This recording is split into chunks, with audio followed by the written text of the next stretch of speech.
There is a tablet in the British Museum that almost no one has fully translated. It sits in a reserved collection, catalogued but largely unread, one small rectangle of dried clay among roughly 130,000 others. It is not famous. It has not appeared in documentaries or popular histories of ancient Mesopotamia. But if you were to examine the text pressed into its surface, small deliberate wedge marks made by a reed stylus more than 4,000 years ago, you would find something unsettling. The scribe who wrote it made a list of cities, and every city on that list is referenced in the past tense, not in the way a historian might describe the Roman Empire or the fall of Troy, looking backward from a safe distance. The scribe was writing from inside the civilization those cities belonged to. He was Sumerian, living in Sumer, recording Sumerian places that had apparently already ceased to be. The document is administrative in tone, not poetic, not dramatic. It reads the way a ledger reads, and that is precisely what makes it so difficult to dismiss. The Sumerians were, by any honest measure, the most compulsive record keepers the ancient world ever produced. They documented grain shipments, livestock transfers, temple offerings, labor rosters, legal disputes, and royal correspondence, not occasionally but relentlessly across centuries. Hundreds of thousands of tablets survive today. Many have never been read. The bureaucratic infrastructure of Sumer was so deeply embedded in its culture that even the act of collapse, it seems, was not exempt from documentation. But here's the part that stays with you long after the museum doors close. Wait, if the scribe knew those cities were gone, if the record itself confirms their absence, then he was writing about an ending from within it. And the question that follows is one the tablet does not answer. Who did he think would read this? To understand why someone would keep writing during the end of the world, you first have to understand what writing meant to the people who invented it. The Sumerians did not see record keeping the way we do, as a practical tool, a method of organizing information. For them, it was something closer to a sacred obligation, and the people who carried that obligation were called the Dubsar. The Dubsar were a trained scribal class, educated in specialized schools known as edubas, where students spent years learning to press wedge-shaped marks into wet clay with a precision that bordered on ritualistic. These were not monks copying scripture in silence. They were bureaucrats, administrators, accountants, but operating within a culture that treated the act of documentation itself as cosmologically necessary. A grain shipment that was not recorded had not, in some functional sense, fully occurred. A legal ruling left unwritten carried less weight than one pressed into clay and sealed. The tablet was not a reflection of reality. It was the completion of it. This distinction matters more than it might first appear, because if you accept that the Sumerians viewed writing as the mechanism by which events became real, became fixed in the order of things, then the tablets produced during the final decades of their civilization take on a different character entirely. They are not just records, they are acts of metaphysical insistence. And each one says, this happened, and because I have written it, it cannot be undone. Hundreds of thousands of these tablets survive. They are stored in museums across Europe and the Middle East, in university archives and private collections. A significant portion of them have never been fully translated. We do not yet know everything the Sumerians chose to record, which means we do not yet know everything they believed needed to exist. And somewhere in that untranslated mass of clay, There may be texts written not for administrators or kings or even gods, but for the record itself. Documents created because the act of writing was the last ritual a dying civilization could still perform. If that is true, then these tablets may carry a purpose we have not yet learned how to read. Now, the story most often told about the end of Sumer is a gentle one. It goes like this. Over the course of the late 3rd millennium BCE, Sumerian civilization gradually declined. Its political structures weakened, its language slowly replaced by Akkadian, and its cultural identity absorbed, first by the Akkadian Empire, then by the rising power of Babylon. There was no single catastrophe, no dramatic final moment. Sumer simply faded, the way old languages fade, the way one era quietly becomes another. It is a clean narrative, a comfortable one, and for decades it has served as the default explanation in textbooks and lecture halls around the world.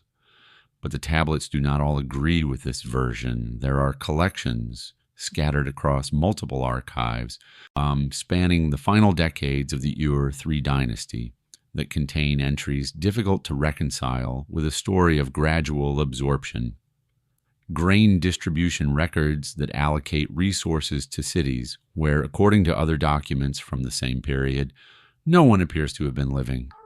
Labor rosters in which entire categories of workers vanish between one tablet and the next, replaced not by new names, but by nothing at all. And perhaps most strangely, there are records of rituals, formal state-sanctioned ceremonies performed on behalf of cities that the scribes themselves seem to acknowledge no longer existed. These are not poetic exaggerations. They are not mythological texts or literary compositions. They are administrative documents produced by the same bureaucratic system that tracked livestock and measured barley. And what they describe is not a slow blending of cultures. What they describe are absences, sudden ones, populations that were present in one document and gone in the next, with no explanation offered and no cause recorded. This is where the standard narrative begins to fracture, because if Sumer was simply absorbed, if its people became Babylonians, the way one river feeds into another, then why do its own records describe something that looks less like merging and more like vanishing? Imagine opening a payroll spreadsheet and finding salaries still being issued to employees who no longer exist, not retired, not transferred, simply absent with no termination date, no explanation, and no one questioning why the payments continue. That is, in essence, what a specific category of late Ur III dynasty tablets describes. These are grain distribution records. They are among the most routine documents the Sumerian bureaucracy produced. Lists of allocations, measured in standard units, assigned to temple workers, laborers, and local populations across the cities of southern Mesopotamia. They are not literature. They carry no emotional weight on their surface. They read like what they are, spreadsheets. But when you cross-reference them against parallel records from the same period, labor rosters, delivery receipts, temple inventories, something begins to come apart. The people listed as recipients in several of these grain ledgers do not appear in any other contemporary document. The temple workers assigned rations at certain locations correspond to temples that, according to archaeological and textual evidence, had already ceased to function. The populations designated to receive distributions in specific cities appear to have already vanished from those cities by the time the tablets were written. The grain was being allocated to no one, and yet the records were still produced. The scribes still pressed the names into clay, still calculated the quantities, still filed the tablets into the archive as though the system they described was intact. This is where interpretation divides. One possibility is institutional inertia, a bureaucracy so rigid that it could not update its own outputs, even as the world those outputs described was collapsing around it. Denial encoded in procedure. The machine kept running because no one told it to stop. But there is another possibility, and it is harder to dismiss than it should be. What if the scribes knew exactly what they were doing? And what if the allocations were not errors or artifacts of a broken system, but deliberate entries, documents that recorded absence by continuing to name what was no longer there? The names come first. That is what you notice when you read the labor rosters from the final decades of the Ur-3 period. They are lists of workers, men and women assigned to state projects, temple maintenance, agricultural tasks, and canal construction. The names repeat across multiple tablets, appearing month after month in the steady rhythm of bureaucratic tracking. And then, one by one, they stop, not all at once. The disappearances are gradual, almost methodical. A name that had appeared consistently across a dozen tablets is crossed out on the 13th. Beside it, or in its place, the scribe has written a notation. The Sumerian terms vary slightly depending on the archive, but they translate to something close to gone or not present. That is all. No further detail. No forwarding location, no cause of departure, no record of death. Just a word that means absence, and then the list continues. What makes this remarkable is not the fact that workers disappeared. People leave. People die. Workforces fluctuate across any empire in any century. What makes it remarkable is the silence surrounding the disappearances. These are the same archives that meticulously recorded the weight of barley distributed to each laborer, the number of bricks produced per team per day, the exact quantities of wool allocated to weavers. The Ur-3 bureaucracy was one of the most detailed administrative systems the ancient world ever produced. And it documented everything, except apparently why its own workforce was vanishing. No war is named in these specific records. No famine is cited. No epidemic is referenced.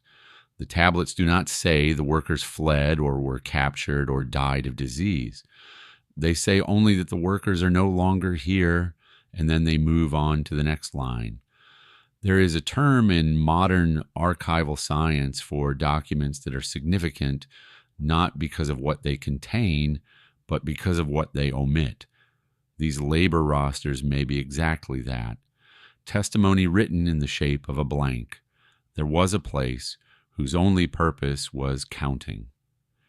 The ancient city of Puzrishtagan, known today by its archaeological name Drehem, functioned as a centralized processing hub for the Ur-3 state. Its job was simple and enormous: receive livestock from across the empire and redistribute them to temples in every major Sumerian city. Cattle, sheep, goats, and other animals arrived in Drehem, were logged on clay tablets, and were dispatched outward according to a rigid calendar of religious obligations.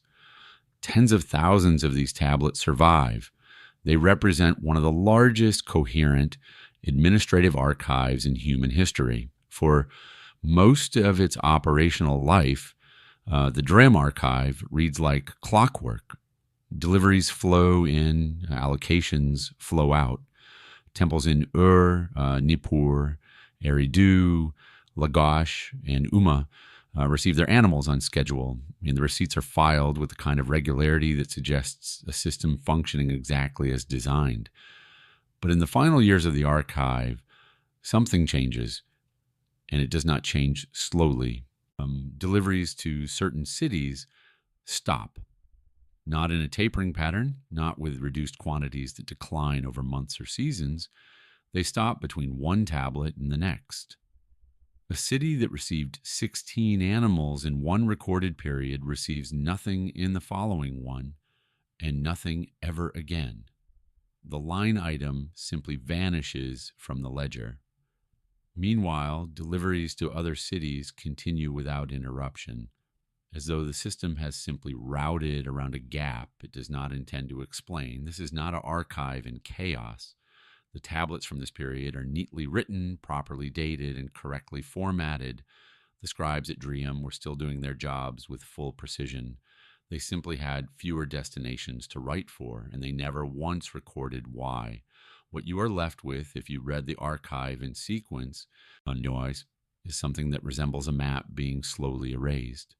City by city, line by line, the network of temples that once received the state's offerings contracts, and the archive tracks every step of that contraction without ever naming the thing that caused it.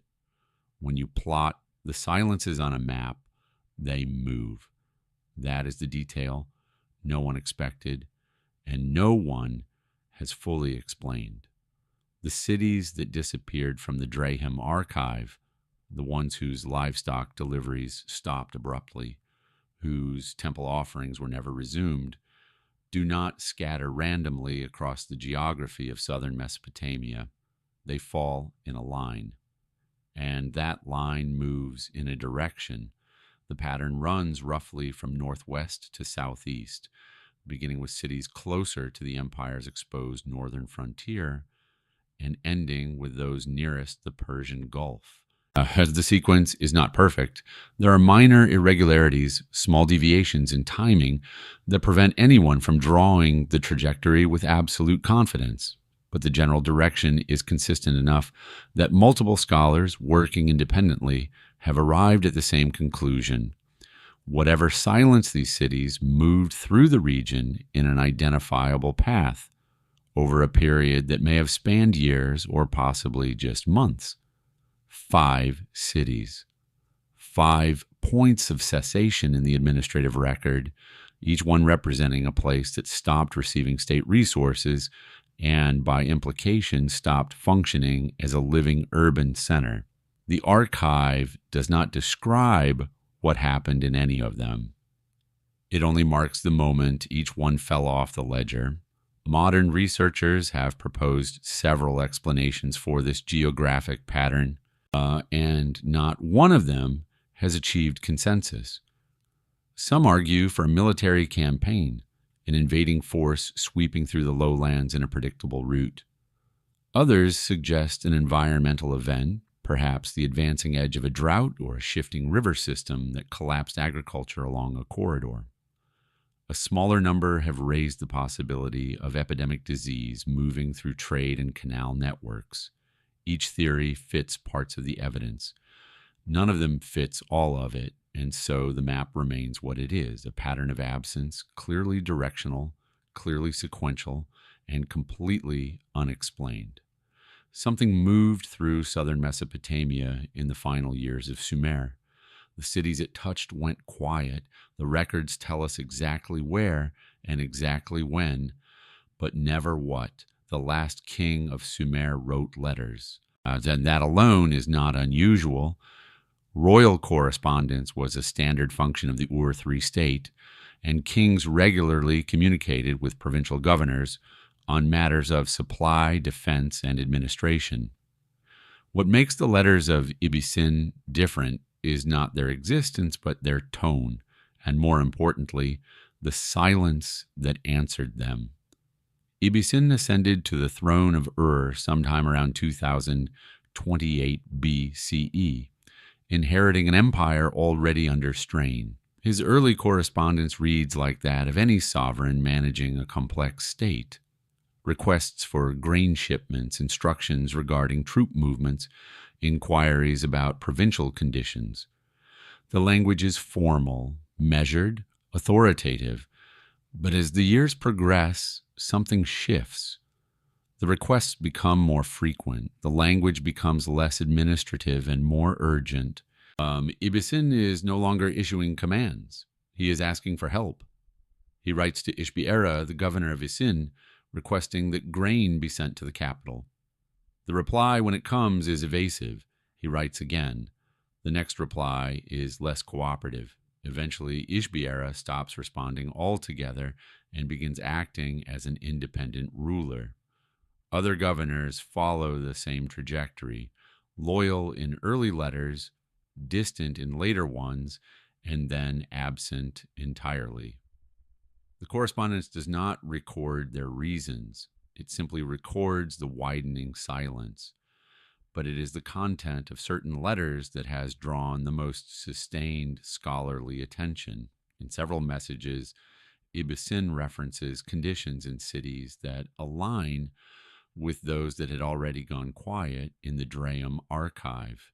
His language in these passages is vague and almost evasive, describing disruptions and losses without specifying their cause. One letter in particular has never been satisfactorily explained. In it, the king makes reference to something described only as that which has come from the east. He does not name it, he does not describe it, he mentions it as though the recipient already knows what it means. For more than a century, scholars have debated what that phrase refers to. Elamite invasion, Amorite migration, drought, disease. The text does not clarify, and Ibn, the last king of a dying empire, never wrote a follow-up. You can track a person's existence through paperwork. In the Ur-III state, provincial governors left dense trails of administrative activity, tablets bearing their names, stamped with their personal cylinder seals, recording every transaction, appointment, and directive that passed through their offices. For years, sometimes decades, these men produced a steady stream of documentation. Their seals appear on clay, the way signatures appear on modern contracts, repeatedly, reliably, and without interruption until they don't. In the final years of the Ur-III dynasty, several governors who had been among the most prolific administrators in the empire simply stopped producing records. There is no farewell tablet, no final decree, no letter explaining a departure or announcing a successor. The documentation, it does not taper, it ends. One tablet bears the governor's seal and addresses routine matters of supply or labor. The next expected tablet in the sequence does not exist.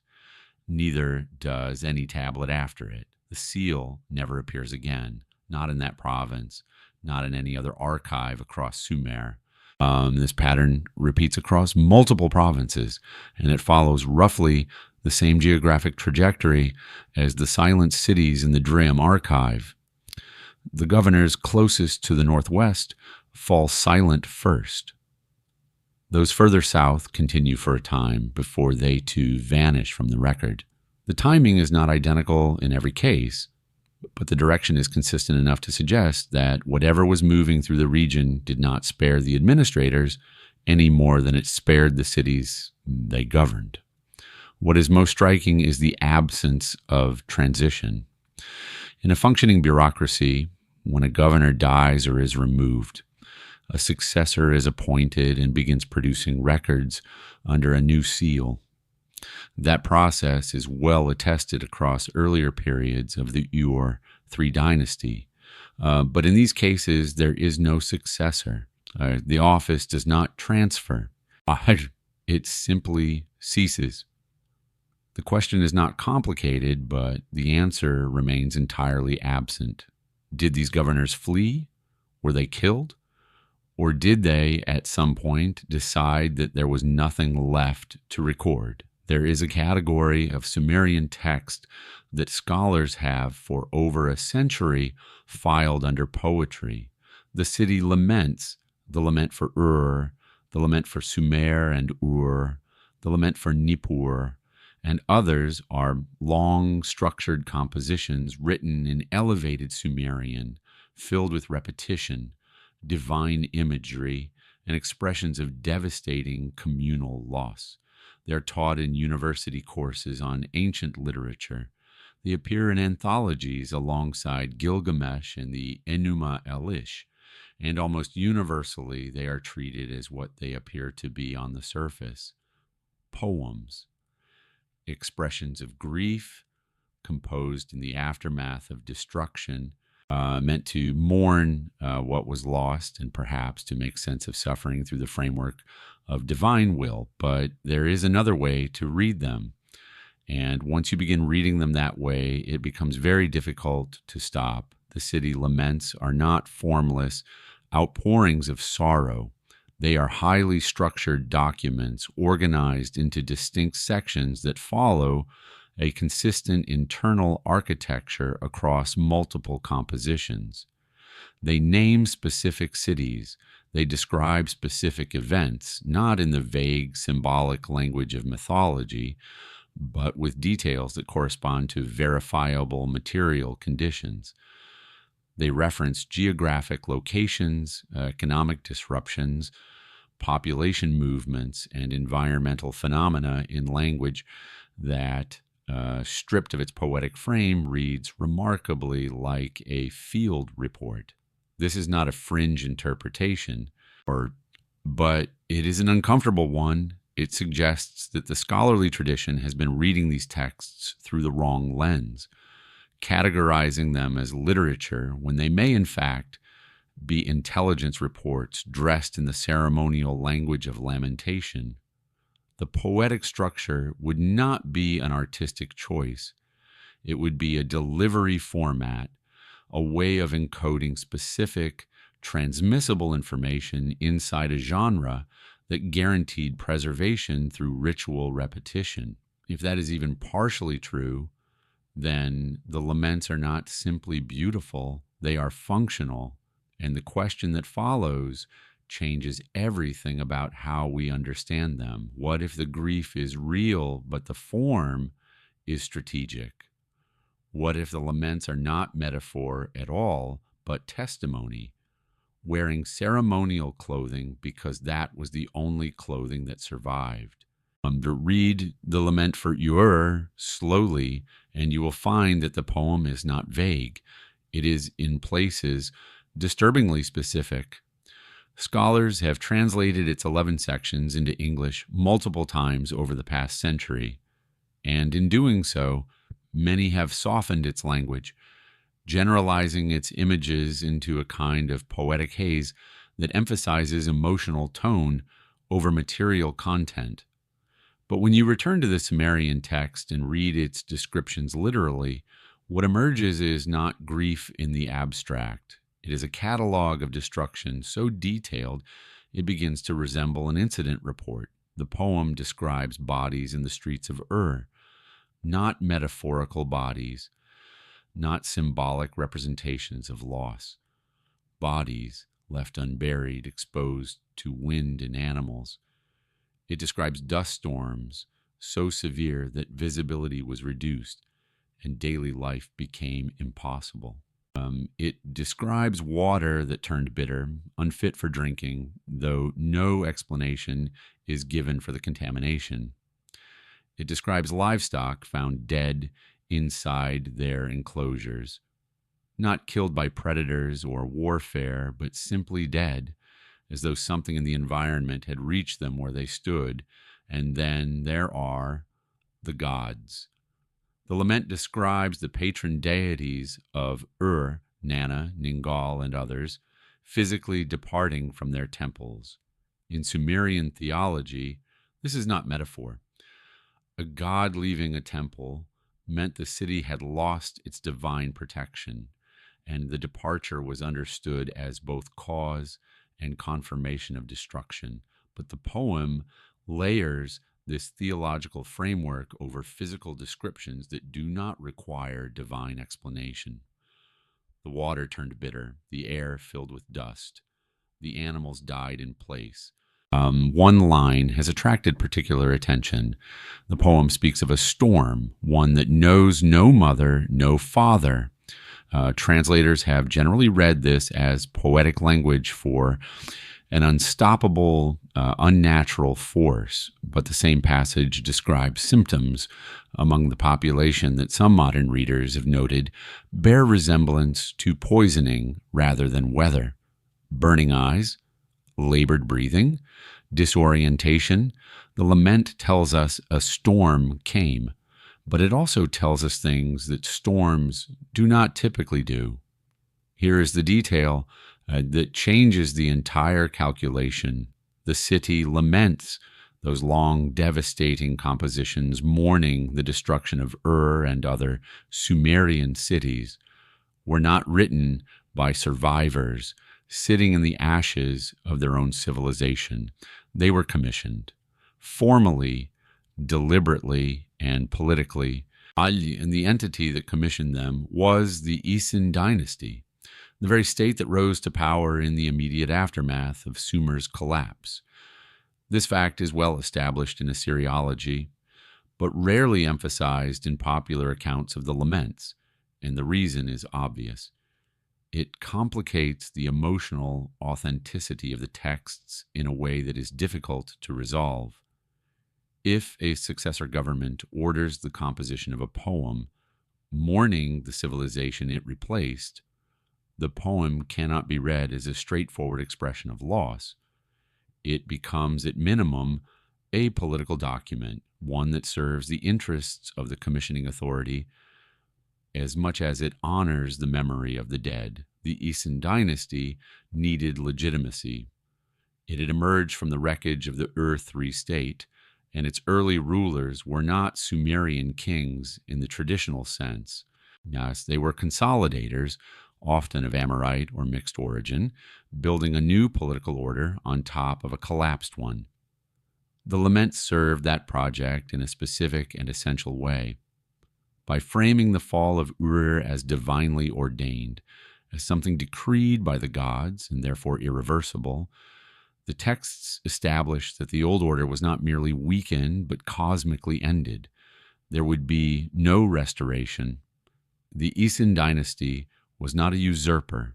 It was the legitimate successor to a civilization the gods themselves had chosen to close. This does not mean the laments are fiction. The physical details they describe, the bitter water, the dead livestock, the empty streets, may well be drawn from genuine observation, but the frame around those details was constructed after the fact by people who benefited from a very particular version of the story. And once you know that, a question emerges that the laments themselves cannot answer. How much of what we are reading is testimony and how much is architecture? The clay tablets tell one version of the story. The soil tells another.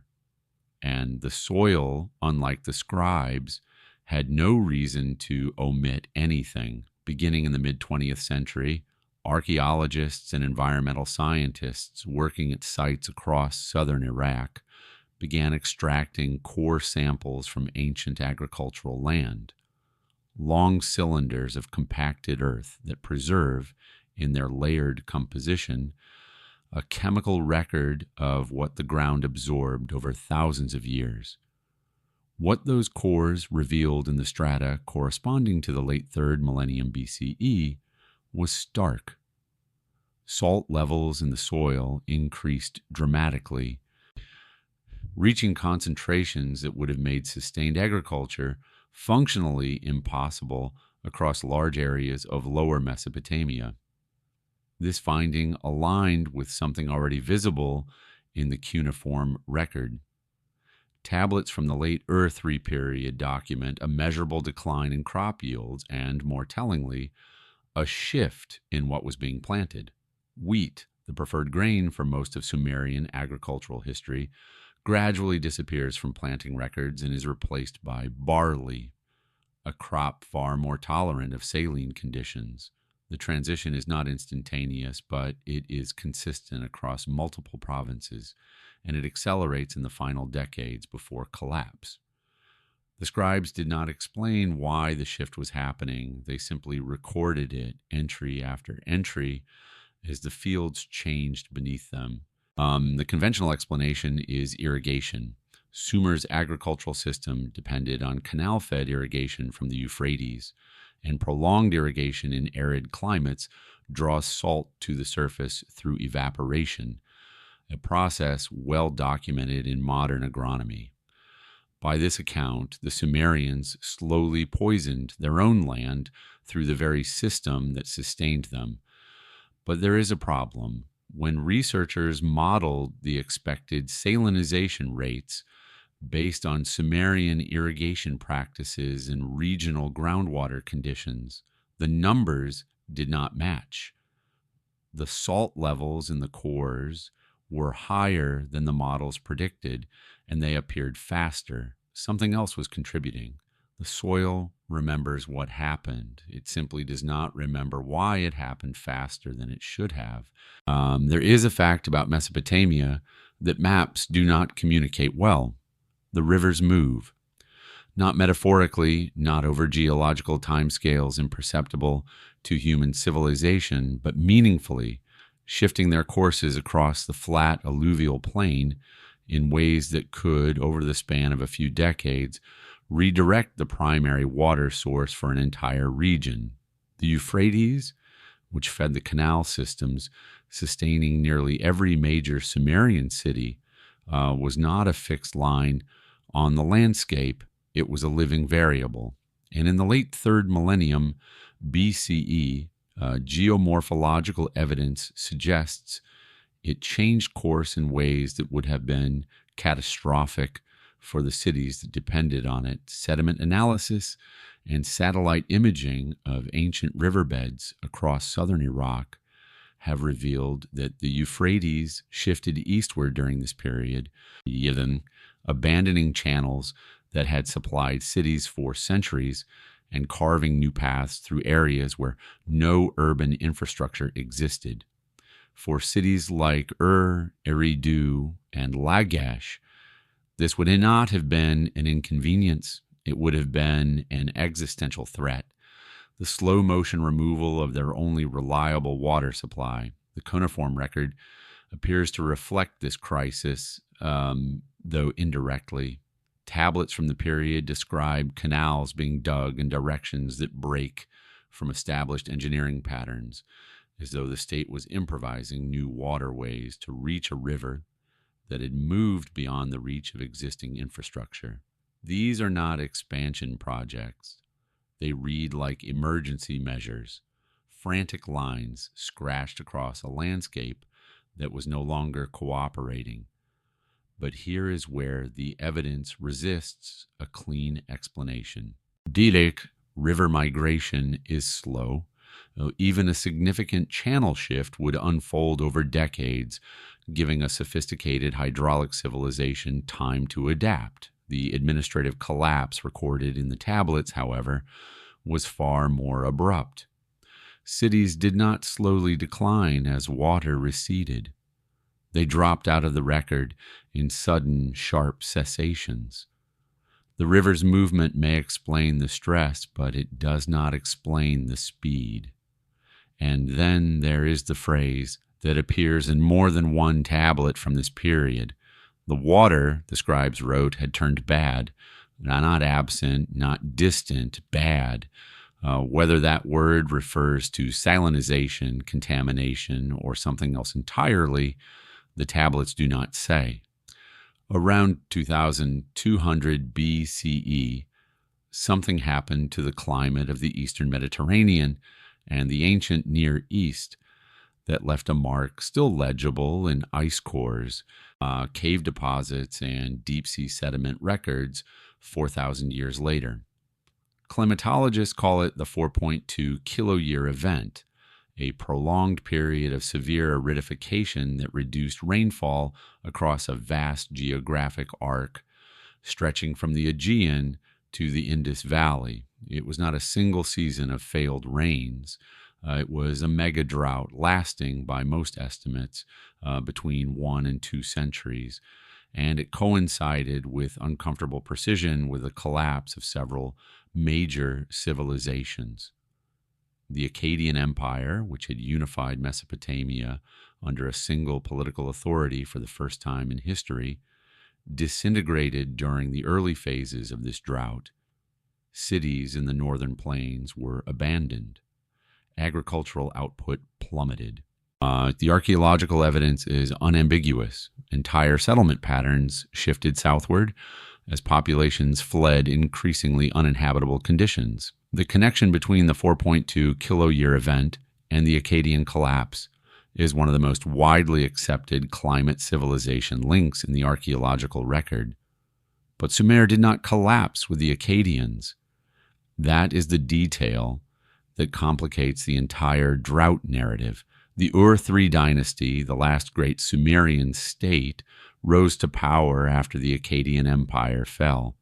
And for several decades, it not only survived the ongoing drought, but thrived within it. The Ur-3 kings built monumental architecture, maintained the most detailed bureaucratic system in the ancient world, and administered an empire that functioned with extraordinary efficiency. They adapted.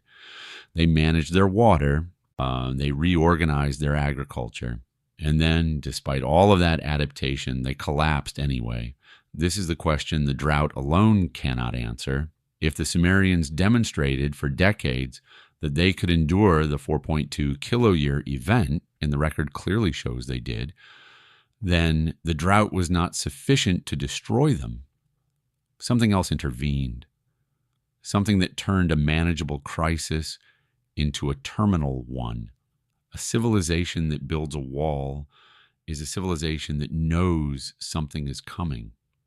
That knowledge alone is worth pausing on, because the Sumerians were not a people prone to unnecessary construction. Every major building project in the Ur-3 state was documented, justified, and resourced through a centralized bureaucratic system that tracked labor, materials, and purpose with obsessive precision.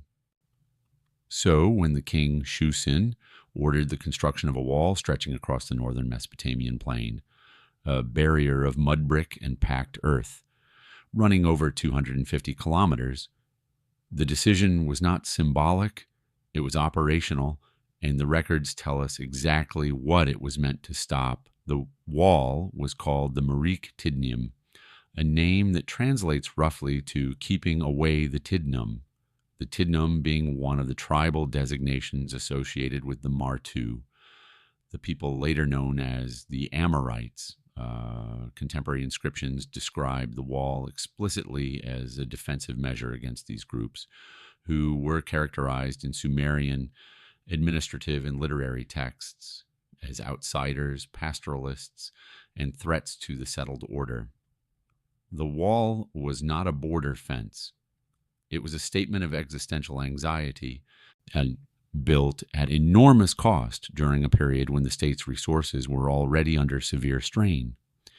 What makes this structure so significant is its timing. Shusin built the Merik Tidnim only a few years before the Ur-3 dynasty entered its final, irreversible decline. His successor, Ibisin, would be the last king of Sumer. The wall, then, was not a precaution taken by a confident empire. It was a measure taken by a state that understood at some level that it was facing a threat large enough to justify diverting resources it could barely afford. And yet the wall does not appear to have been breached, not in the way military defenses are typically overcome. No record describes an army breaking through it. No siege is documented. No battle is named at its location. The wall was built to stop something. The dynasty collapsed anyway.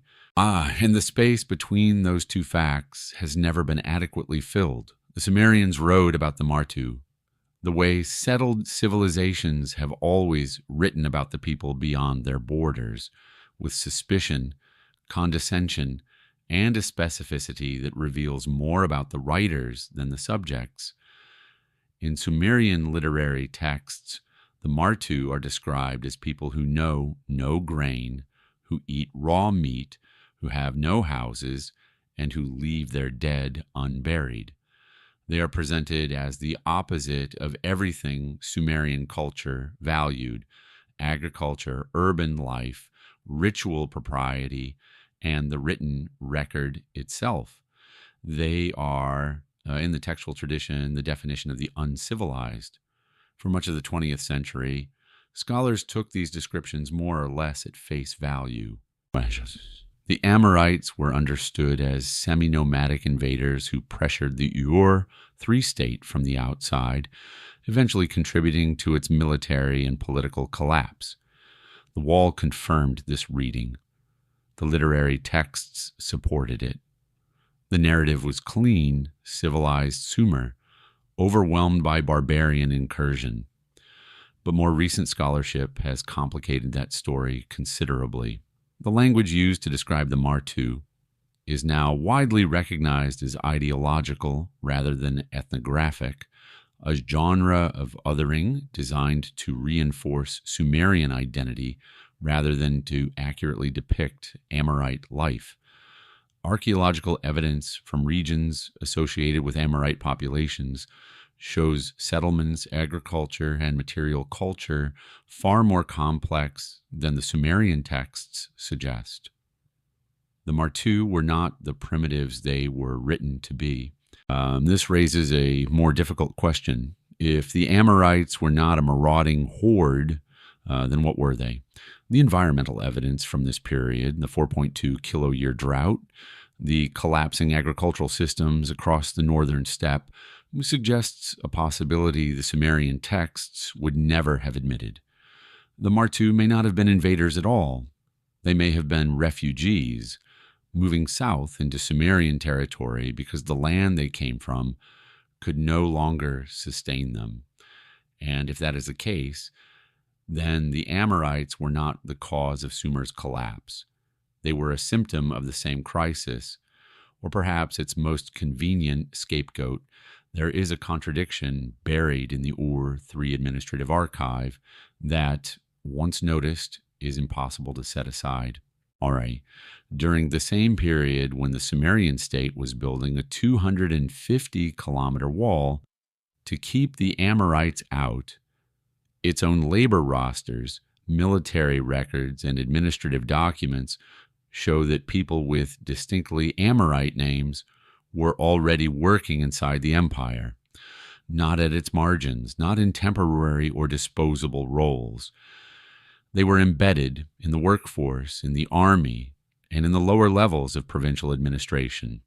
The tablets are specific. Workers identified by Amorite personal names appear in construction crews, agricultural teams, and temple service rosters across multiple Sumerian cities.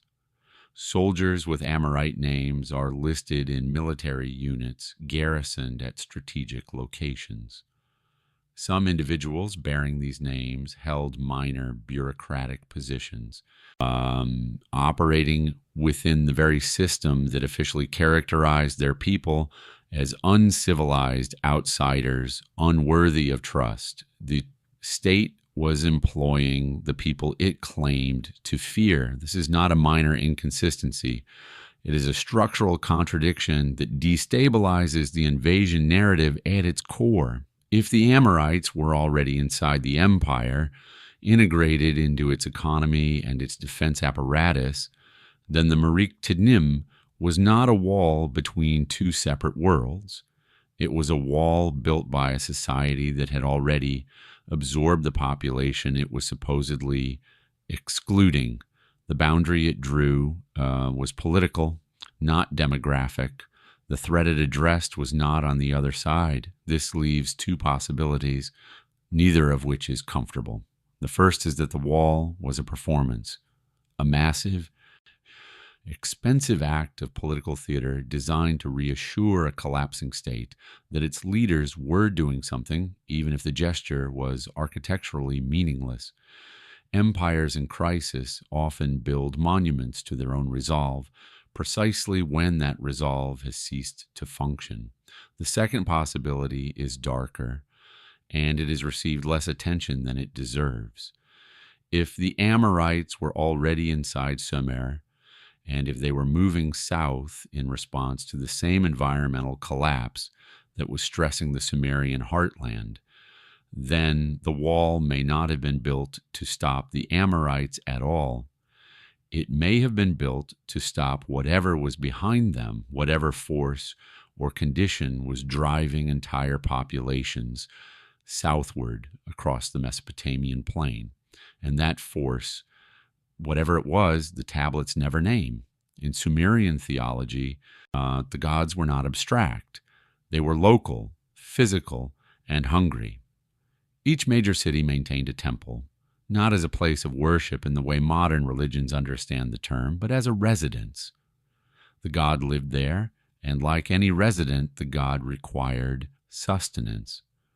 Daily offerings of food, beer, livestock, and grain were delivered to the temple by a dedicated staff of priests and administrators placed before the divine statue and consumed symbolically or, in the operational logic of the system, literally by the deity who dwelled within. This was not ritual ornamentation, it was infrastructure. The entire economic machinery of a Sumerian city was, in many cases, organized around the temple and its obligations. Fields were cultivated to feed the god. Herds were maintained to supply the god's table. And brewers produced beer according to divine specifications. The temple economy was the economy, and the offerings were its central transaction. If the offerings continued, the god remained. If the god remained, the city was protected. The records from Ur, Nippur, and Eridu in their final active periods tell a story that any theologian in Sumer would have recognized as terminal. The offerings diminish, not all at once, but in a pattern that mirrors the broader collapse. Quantities decrease, substitutions appear where high-quality goods once stood, and eventually entire categories of offering vanish from the ledgers. The beer stops, the livestock stop, the grain stops, and then the records themselves stop. In the Sumerian understanding of the world, this sequence had a clear and irreversible consequence. A god who was not fed would leave. A city whose god had departed was a city without protection, without identity, without cosmological standing. It was, in the fullest sense, dead. But the tablets leave one crucial question unanswered, and the theology offers no help in resolving it. Did the gods leave because the offering stopped, or did the offering stop because the gods had already gone? There is something in the record more unsettling than the silence of abandoned cities. It is the fact that people went back to them, not to rebuild, not to salvage, but to perform rites. Scattered across several archives from the post-collapse transitional period are references to rituals conducted in cities that were, by all other available evidence, no longer inhabited. These were formal ceremonies, purification rites, structured laments, and what appeared to be procedures for the ceremonial closing of temples. They were not improvised. They followed recognizable liturgical patterns, involved trained priests, and in some cases required travel from distant cities to reach the abandoned sites. Someone organized these events. Someone funded them. Someone decided that an empty city still required the attention of the divine apparatus. The nature of these rituals is specific. Purification rites suggest that whatever had happened in these cities left a residue, spiritual, environmental, or both, that needed to be formally addressed before the site could be released from its sacred obligations. The lamenting ceremonies follow structures similar to those found in the city laments, reinforcing the possibility that the lament genre had a functional, not merely literary, purpose. And the temple closings are perhaps the most remarkable of all. These appear to be formalized procedures for decommissioning a divine residence, rituals that acknowledged the god had departed and that sealed the space behind them. These are not funerals for people. They are funerals for places, and their existence implies something extraordinary about the Sumerian worldview. The civilization had a protocol for its own ending. There were steps to follow when a city died. There was a correct way to close a temple, a sanctioned method for releasing a god, a liturgical procedure for marking the transition from inhabited to abandoned. The question this raises is one the record does not answer directly. Did the Sumerians develop these protocols during the collapse, improvising sacred procedures in real time as their cities emptied around them? Or had the rituals existed before, part of a theological framework that had always included the possibility of civilizational death, as though ending was not an accident but an anticipated phase? There is a myth that every student of Mesopotamia encounters early and that most read as allegory. The descent of Inana tells the story of the goddess Inana, the most powerful deity in the Sumerian pantheon, who chooses to journey into the underworld, the domain of her sister Ereshkigal. To reach the throne room of death, Inanna must pass through 7 gates. At each gate, she is required to remove one item, her crown, her measuring rod, her breastplate, her jewelry, her garment, until she arrives at the final gate stripped of everything. Naked, powerless, and unrecognizable, she is killed and hung on a hook. The myth is ancient. On Jenkins' surface reading is theological, a narrative about divine power, death, and renewal. But there is another reading, one that becomes harder to dismiss when placed alongside the administrative and archaeological record of Sumer's final decades.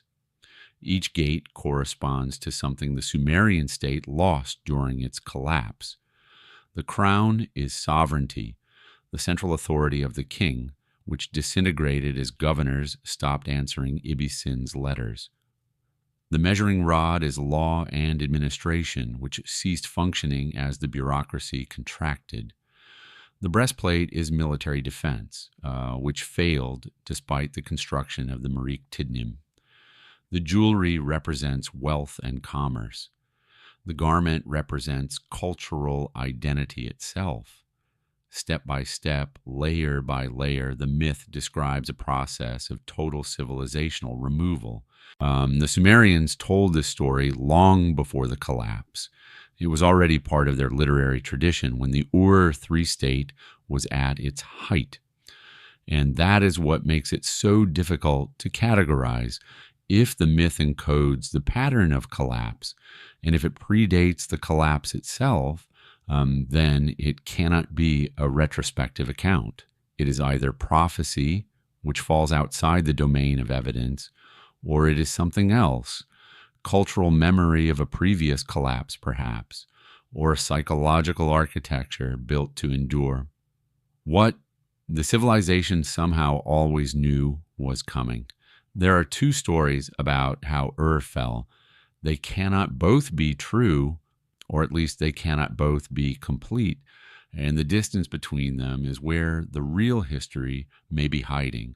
The first story is the dramatic one, and it comes primarily from the literary tradition, the city laments, the royal hymns, and the later historiographic texts that describe the end of the Ur-3 dynasty as a sudden, violent military catastrophe.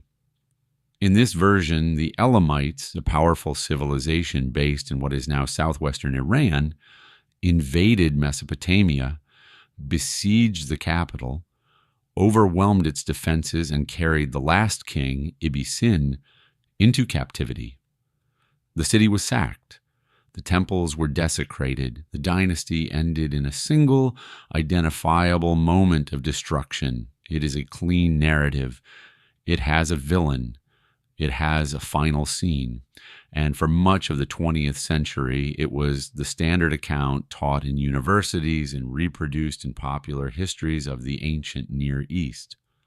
The second story is quieter, and it comes from the administrative tablets, the grain ledgers, labor rosters, livestock receipts, and delivery records that tracked the daily operations of the state. These documents do not describe a sudden collapse. They describe a slow, systemic decay stretching across years or possibly decades before any Elamite army arrived. Cities drop off the distribution network one by one.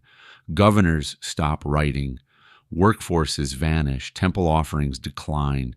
The bureaucratic infrastructure of the empire contracts incrementally, like a body losing circulation in its extremities long before the heart stops beating. These two accounts occupy the same historical period, but they describe fundamentally different events. The literary tradition presents a catastrophe. The administrative record presents a process. And the question that emerges from their contradiction is not which one is correct.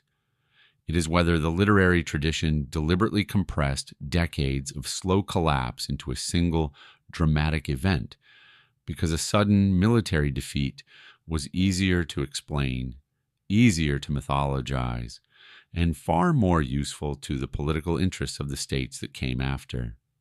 Ibbi-Sin is remembered as the last king of Sumer. His name appears in king lists, in literary compositions mourning the fall of Ur, and in the royal correspondence that documented his increasingly desperate final years. In every version of the story, he is in Ur, presiding over a diminished court, issuing commands that go unanswered, and ultimately falling to the Elamite invasion that ends the dynasty. He is the figure standing at the center of the collapse, the king who watched the empire die from inside the capital walls. But the administrative tablets raise a question that the literary tradition does not acknowledge. During the final years attributed to Ibbi-Sin's reign, certain categories of official documents that would normally bear the royal seal do not carry it. Tablets produced in Ur itself, in contexts where the king's authorization would have been standard procedure, appear without his mark. This is not a minor clerical variation. The royal seal was the highest administrative instrument in the R3 state. Its absence from documents produced in the capital during a reigning king's tenure is anomalous, and it has not been satisfactorily explained. Some scholars have proposed that Ibbi-Sin had become a figurehead by his final years, a king in name whose actual authority had already been seized by provincial governors and rival power centers. Others have gone further, suggesting that he may not have been physically present in Ur at all during the period when the literary tradition places him there. If this is true, then the image of a king besieged in his own capital is not history. It is narrative. Constructed afterward to provide the collapse with a human center it may not have had. The implications are significant.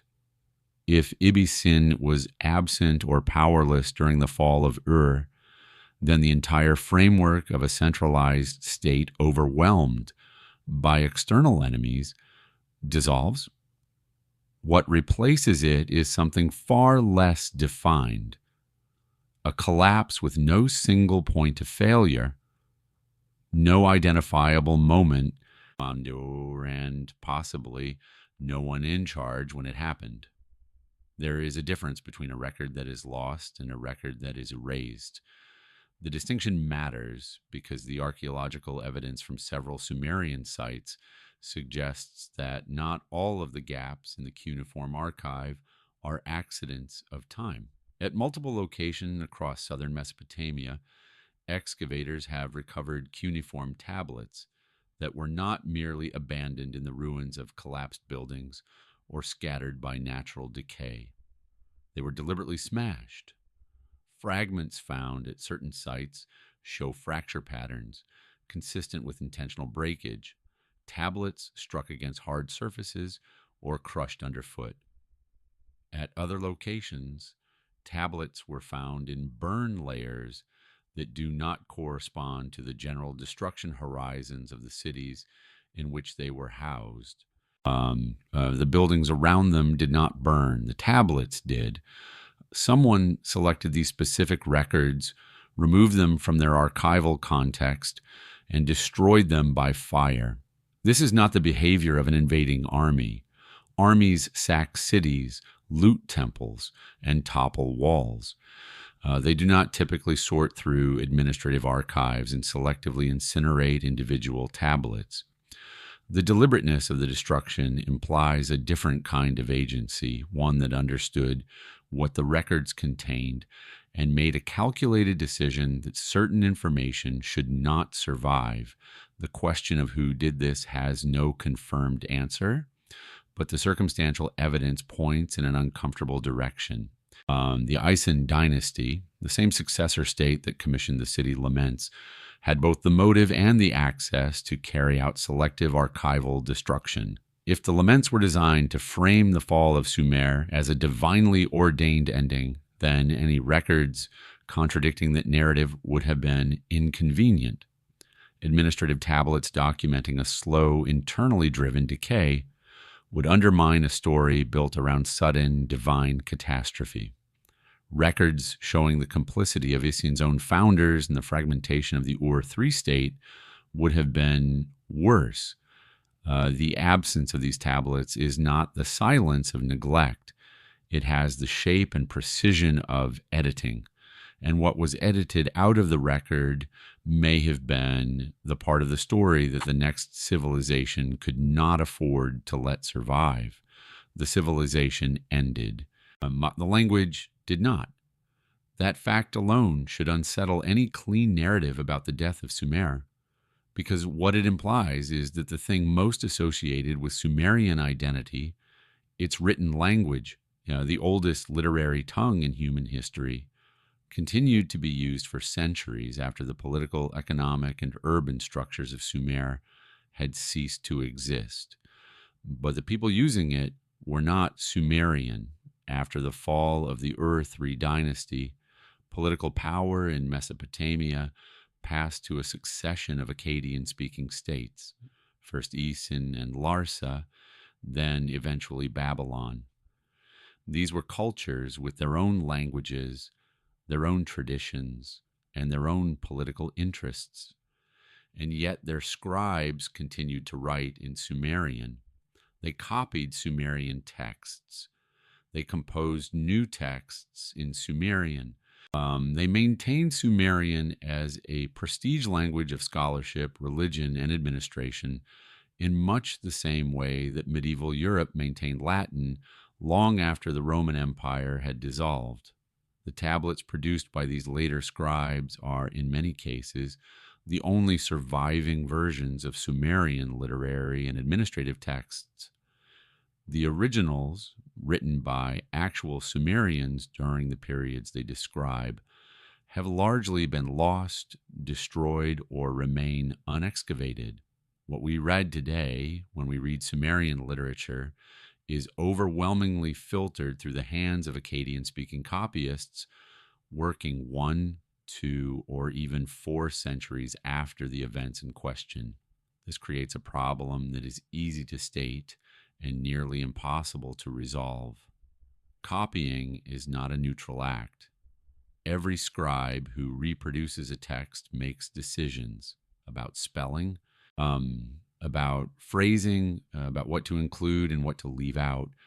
Some of these decisions are conscious. Others are the product of misunderstanding, linguistic drift, or institutional bias. The Sumerian language survived its civilization, but it survived in the hands of people who were not its native speakers and who had their own reasons for keeping it alive.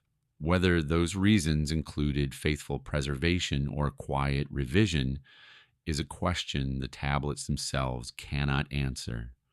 The scribal schools did not close when Sumer fell. They adapted. The eduba, the formal training institutions where young scribes learned to read, write, and think in cuneiform, continued to operate across Mesopotamia for centuries after the Ur-III collapse, producing generation after generation of literate administrators under Akkadian and later Babylonian authority. The curriculum changed over time, but one element remained remarkably persistent. Students were still required to copy Sumerian texts. This was not an elective. Sumerian literacy was a core component of scribal education in the Old Babylonian period, treated as a foundational skill in the same way that Latin grammar was treated in early modern European universities. Students copied vocabulary lists, proverbs, mathematical tables, and literary compositions, all in a language that no one around them spoke natively, in service of a civilization that no longer existed. Among the texts they copied consistently and across multiple school sites were the city laments. Consider what that means.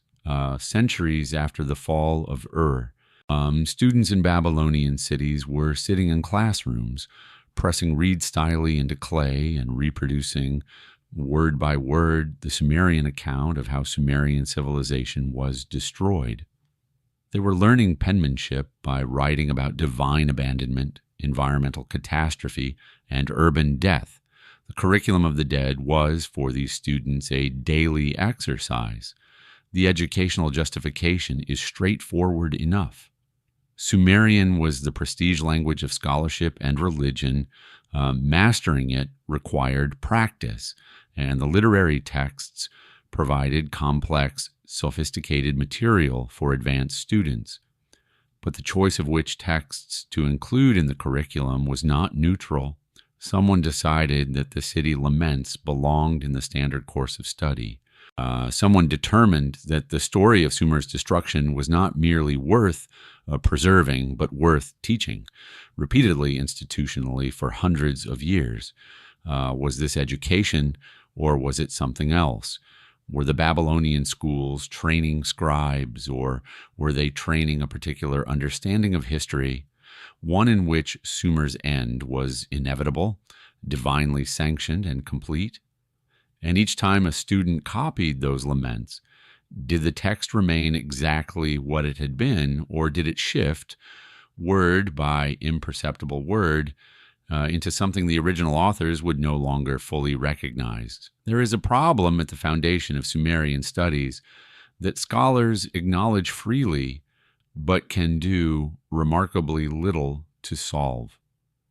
The majority of the texts we classify as Sumerian literature, including the city laments, the royal hymns, the mythological narratives, and many of the administrative records that document the final years of the Ur-3 state, do not survive in their original form. What we have in most cases are copies, and those copies were made by Babylonian scribes working 200 to 400 years after the events and compositions they were reproducing. This is not a minor archival inconvenience.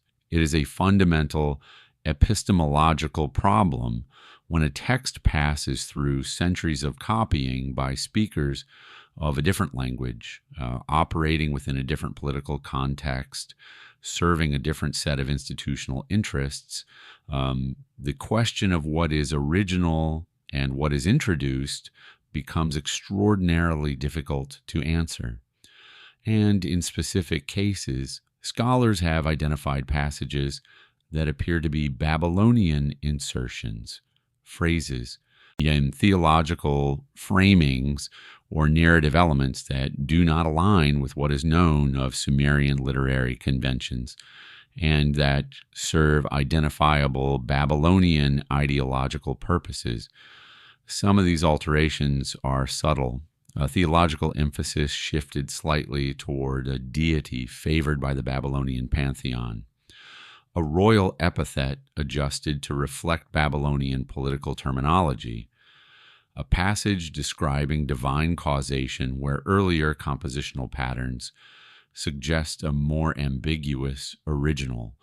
None of these changes announce themselves.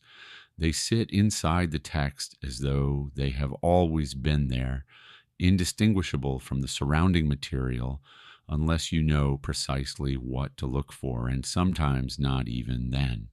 The implication is one that the field has learned to live with, but is never fully resolved.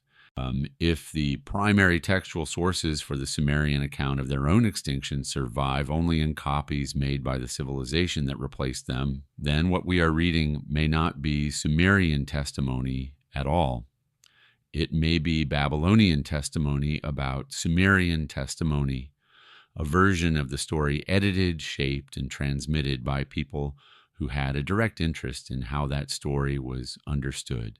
We may not be hearing the voice of a civilization that documented its own death.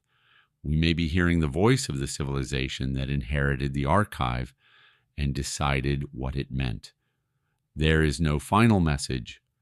That is the first thing you need to understand about the end of Sumerian civilization. There is no declaration, no farewell inscription, no tablet that says, "This is the last thing we will ever write." The final datable tablets from Ur and its surrounding cities are not dramatic. They are not even aware of their own finality. They are, in every respect, ordinary administrative documents, the same kind of records the Sumerian bureaucracy had been producing for centuries, right up until the moment it stopped. One of the last known tablets from the Ur 3 administrative system is a grain inventory. It lists quantities of barley stored at a facility, measured in standard units, recorded in the same format used by thousands of tablets before it. Another late tablet is a worker list, names, assignments, notations of presence or absence, written with the same mechanical precision as every roster that preceded it. A third record's animal counts, likely connected to the temple delivery system that had been contracting for years. None of these documents contain any indication that the scribes who wrote them understood they were producing the final entries in an archive that would never be continued.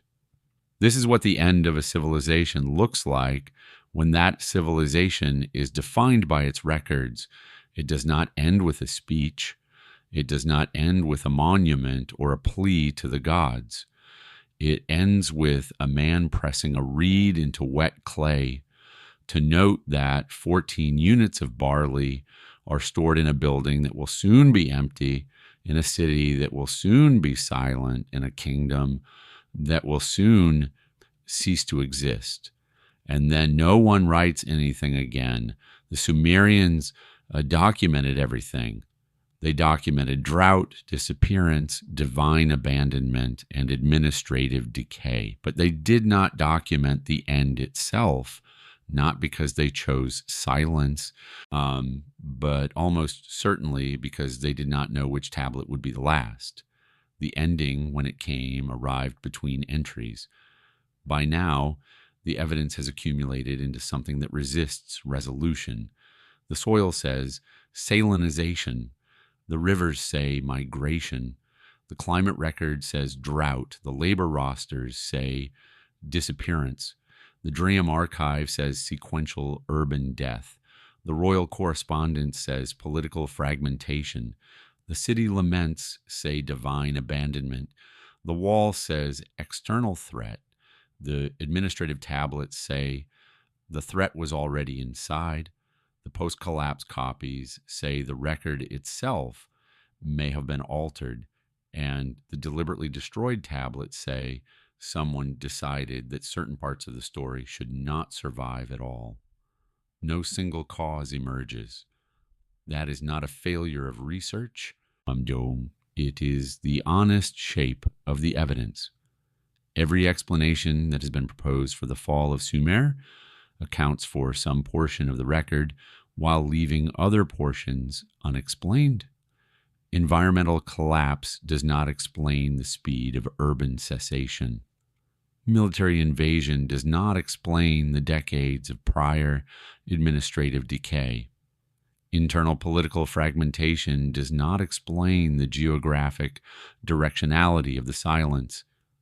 Theological abandonment does not explain the physical symptoms described in the laments, and the possibility of archival manipulation by successor states means that even the sources we rely on most heavily may not be telling us what the original authors intended.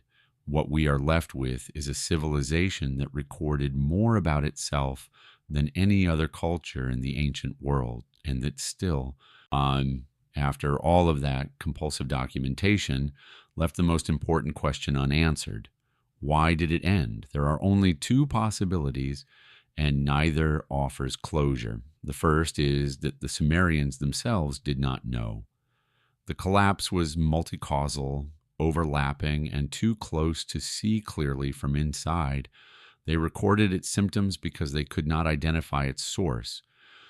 The second possibility is that they did know, or that someone knew, and that the answer was removed from the record deliberately, edited out by the hands that inherited the archive, and chose what would survive.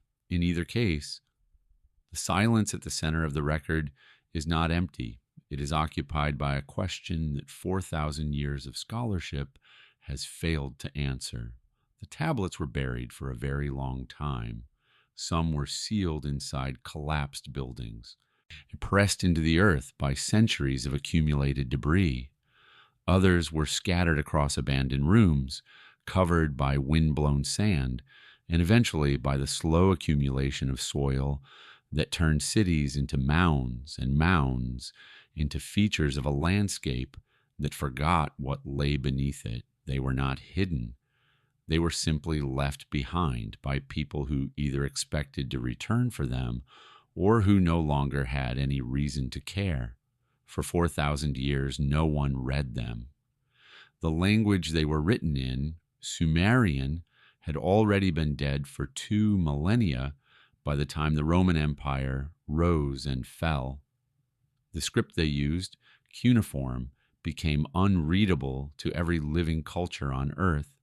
The tablets sat in the dark, carrying their records of grain and livestock and vanished cities and bitter water, addressed to an audience that did not exist.